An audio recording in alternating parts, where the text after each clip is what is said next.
Class twelfth के जो भी स्टूडेंट हैं जिनके पास बायो है, यानी कि विज्ञान वर्ग में बायोजूलॉजी है, तो ऐसे विद्यार्थी अपनी कॉपी या फिर पेन और बुक निकाल लें। जिनके पास पुरानी बुक है या क्वेश्चन बैंक है वो इसमें से इसको टिक कर सकते हैं जो आपको चैप्टर नहीं पढ़ने हैं। तो सबसे पहले शुरुआत करते हैं हम केवल प्रश्न पत्र, इसमें आपको नहीं पढ़ना है, तो इसकी बात कर लेते हैं। इसके बाद अब हम पढ़ते हैं आगे। तो कक्षा 12 सैद्धांतिक में क्या है, जो कोविड-19 के चलते जो हमने ये सत्र 2021-22 जो सत्र है 2021-22 ये लिखा हुआ है। इसमें क्या हुआ है कि विद्यालयों में पठन पाठन कार्यक्रम सुचारू रूप से न होने के कारण जो विषय विशेषज्ञों की समिति द्वारा निम्नवत यानी कि 30% सिलेबस कम किया गया है, यानी कि उसकी अनुशंसा की गई है। तो सबसे पहले इसमें इकाई आती है जनन। जनन में जीवों में जनन, तो जीवन जनन ये फर्स्ट है। इसमें आपको क्या नहीं पढ़ना है वो आपको बताता हूँ। जीवों में जनन, जीवों का प्रमुख लक्षण जो जातियों की निरंतरता बनाए रखने के लिए होता है सहायक। जनन की विधियाँ लैंगिक अलैंगिक जनन, अलैंगिक जनन, द्विविभाजन, बीजाणु जनन, कलिका निर्माण, पौधों में कायिक प्रवर्धन, जीमूल्य निर्माण व खंडी भवन पुनरुद्ध भवन, ये आपको नहीं पढ़ना है। अब चलते हैं आगे।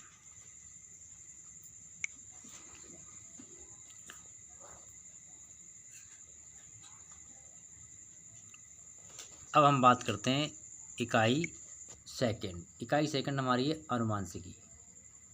अनुवांशिकी और विकास।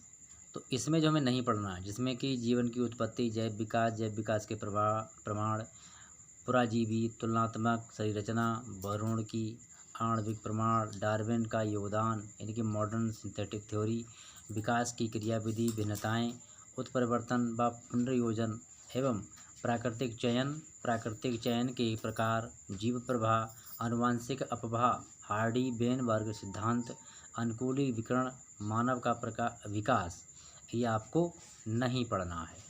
ठीक है। अब बात करते हैं इकाई थर्ड में है जीव विज्ञान और मानव कल्याण। तो इसमें क्या पढ़ना है, इसमें है जो सेकंड पॉइंट दिया हुआ है पॉइंट 2, खाद्यान्न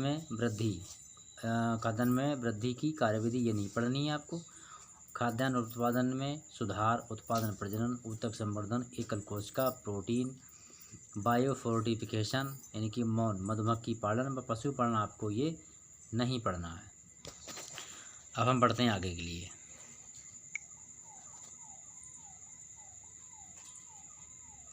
इकाई नंबर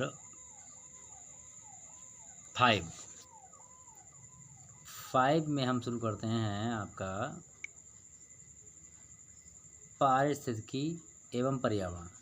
तो इसमें हम क्या पढ़ेंगे, इसमें इकाई 5 है, पारिस्थितिकी एवं पर्यावरण है, और इसमें दिया है नंबर 2 पारितंत्र।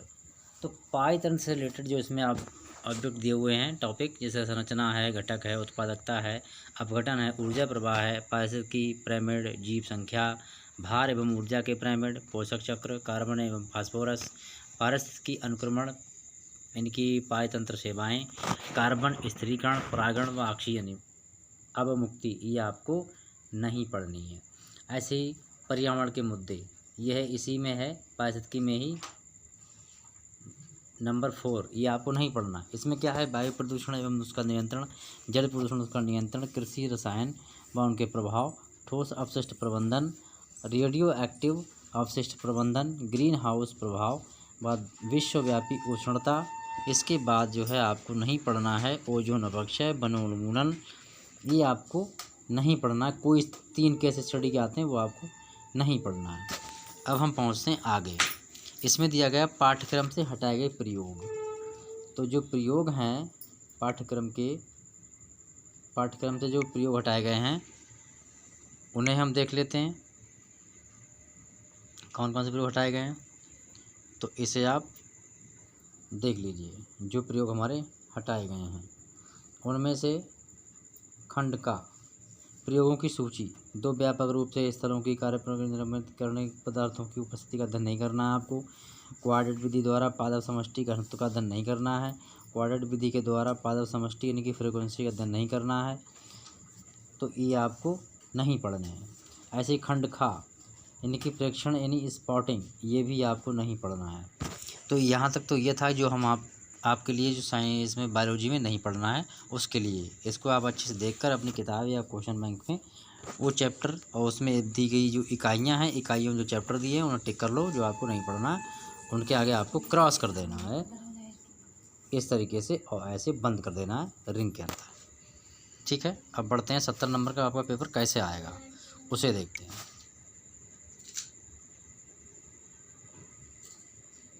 अब 70 नंबर में आपका जीव विज्ञान केवल प्रश्न पत्र। अब इसमें हम देख लेते हैं 70 नंबर में क्या क्या आएगा, कितना आएगा। तो इसमें यानी इसमें 100 अंकों का एक प्रश्न पत्र 70 में लिखे तो 30 का प्रयोग होगा। ठीक है, अब ये है आपका सैद्धांतिक। फिर इसमें से 100 नंबर का जो है वो 70 नंबर का लिखित है और 30 नंबर का आपका प्रयोगात्मक है। कुल मिला के आपके बनते हैं 70। इसमें सबसे ज़्यादा नंबर किसके आएंगे वो मिलेंगे आपको इसमें सेकंड टॉपिक में, जो आपका आनुवंशिक विकास है। 14 नंबर का आपकी जनन चैप्टर से आएगा। फिर आपका जीव विज्ञान मानव कल्याण, ये आएगा आपका 14 नंबर का। फिर है जैव प्रौद्योगिकी एवं उसके अनुप्रयोग, ये आपका 10 नंबर में आएगा। इसी तरीके से पारिस्थितिकी एवं पर्यावरण, ये आपका आएगा 14 नंबर का। तो 14 ये हो गए। सबसे ज़्यादा आपका आ रहा है आनुवंशिकी विकास। तो ये कुल मिला के आपके होते 70 नंबर। इस तरीके से 70 नंबर का पेपर आपका कंप्लीट हो जाएगा।